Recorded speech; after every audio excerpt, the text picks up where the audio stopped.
Good evening. My name is Karen Culler, and I'm a Wish Mom. I am very humbled by the invitation to share our daughter Hannah's journey with you. I also know we are joined by Wish families tonight, and every one of you has a story to share too.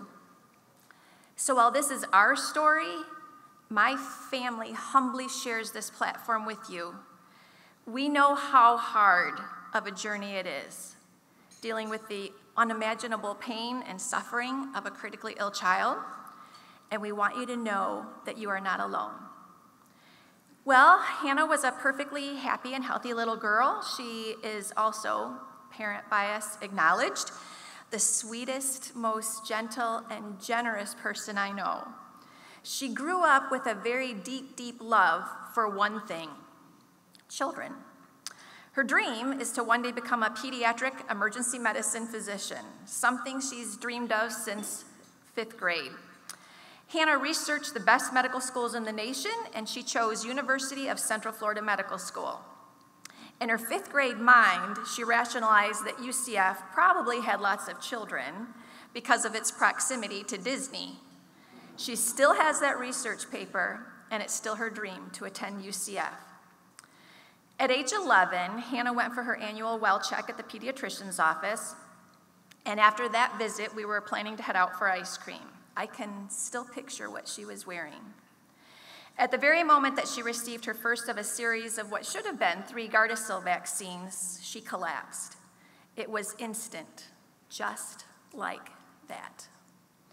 She has never been the same since, and that was 7 years ago. Over the course of the next few years, Hannah got progressively worse. Our once competitive cheerleader who practiced 6 hours a day became so weak she couldn't walk across the room. I'd like to say that again. She became so weak she couldn't walk across a room. After visiting the most reputable health systems around the country in search of help and hope for Hannah, she was ultimately diagnosed with a condition called POTS, postural orthostatic tachycardia syndrome, which affects your heart, and MCAD, a mast cell activation disorder. By way of cliff notes, MCAD is just like someone who has a peanut allergy. The more they're exposed to the allergen, or in this case peanuts, the more severe and the quicker the anaphylactic response. But for Hannah, the whole world puts her at risk. There are some triggers that we know and some we still don't. Triggers like being upright too long, heat and cold, or a sudden temperature change. Food is a very big one for Hannah. Preservatives of any kind, contrast dye, most medications, pressure like wearing a belt or a bracelet, pollutants, odors, using the restroom, really virtually about anything that you can think of, but you get the idea. There is no cure for our daughter. The goal of treatment is to prevent her from having an episode. Most days, Hannah lives in our 4 walls. She hasn't been to school for many years. She's not allowed to drive since we don't know when an episode might strike. She can't hold a job because all of the triggers in her environment could be lethal for her. I can tell you, we wouldn't have made it this far through Hannah's journey alone. It's taken a community of people who have made our journey so much less painful and who have carried us when we were too weak to carry ourselves. I'd like to take just a moment to thank a few of them before I go any further. Many more couldn't be here this evening, but some that are include my very dear, dear friends, Heather, Brenda, Jeannie, and her husband, Greg. Thank you for standing by us when we couldn't stand. God knows and we know all that you have done for us. My boss, Beth, thank you for allowing me to work part-time in order to care for my daughter, and meaning it. I'm so grateful to Kingston Healthcare Company, and I'm forever indebted to you for protecting my time. My family, my husband, Jeff, son Brian, and his girlfriend, Ashley, and most of all, my precious daughter, Hannah. I love you more every day, Hannah. Thank you for teaching me what it looks like to be brave and courageous and tempered with grace and thankfulness in the midst of such profound suffering. You're my hero, Hannah. Mommy loves you. And most of all, to God, our Lord Jesus Christ, who we could not have made it through without. We give all glory to him and pray that you know him too. Well, Make-A-Wish, I'm here to tell you, also became a part of that community of support for us. It was a friend from church and our pediatrician who introduced us to exploring Make-A-Wish. And I don't mind telling you, it was a bittersweet introduction. No parent feels lucky that their child qualifies for a wish. But I would also tell you, I agree 100% with Dr. Patel from the video. Every critically ill child needs a wish. Well, Hannah contemplated between two, a puppy, which was definitely a longing she held for many years. It was Mom that never wanted a dog. However, after speaking with her Make-A-Wish volunteer team, they uncovered that her lifelong dream was to be a pediatric ER physician and attend UCF Medical School. And they set out to make that happen, and they did.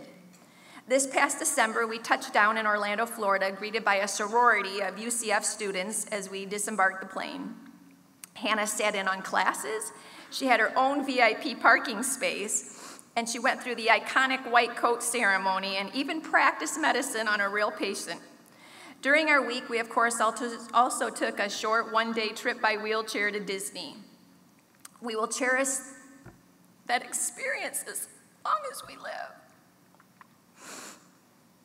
You know, I wish I could get from out of here what's in here, but I'm telling you the truth. Next to giving birth to my two children, it was the happiest day of my life because it was the happiest day of Hannah's. When we returned home, I asked them if they would have big tissues up here. They told me yes, but they didn't, so I brought my own.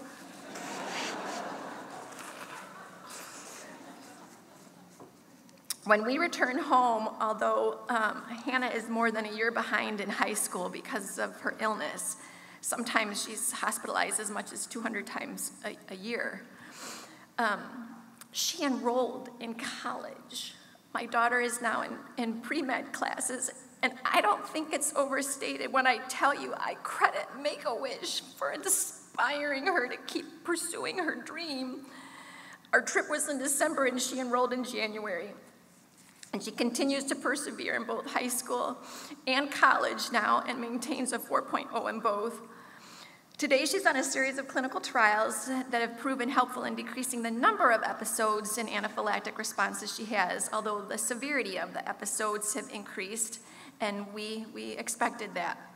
The goal of her treatment is to prevent her from having an episode in the first place. As much as Hannah's clinical trials have helped decrease her episodes, I would submit to you, her wish offered a surprising prescriptive benefit of its own. It gave her energy and stamina that we had not seen prior to her wish. It gave her something beyond what medicine is able to do for her. It gave her a reason to keep fighting. Sadly, I had no idea that only 1 in 2 wishes are ever granted, solely due to funding.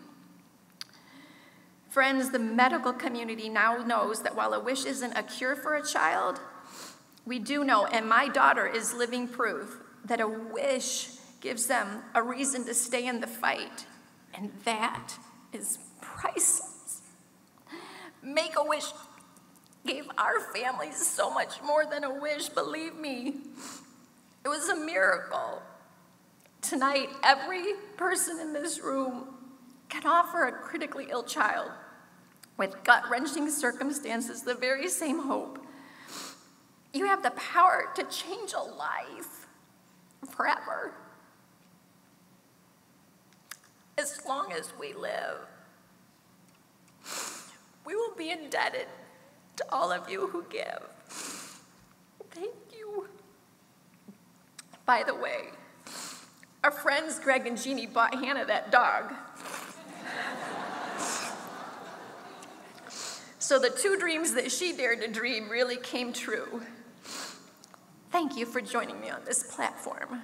God bless you and good night.